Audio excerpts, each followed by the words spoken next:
Malay mo, kaya ka nakalagay sa posisyon na yan sa panahong ito para gamitin ka ng Diyos, iligtas sa mga utyo.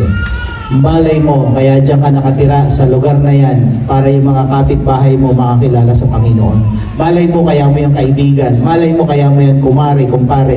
May problema yan. Kailangan niya makilala si Jesus. Or, malapit na oras niyan, isalba mo yan bago mahuli ang lahat.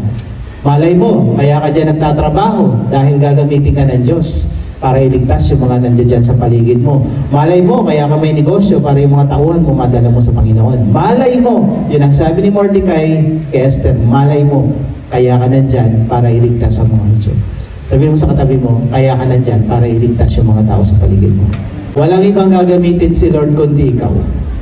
Maraming aanihin, o konti ang mag-aani. Sabi mo sa katabi mo, sumali ka na sa mag-aani.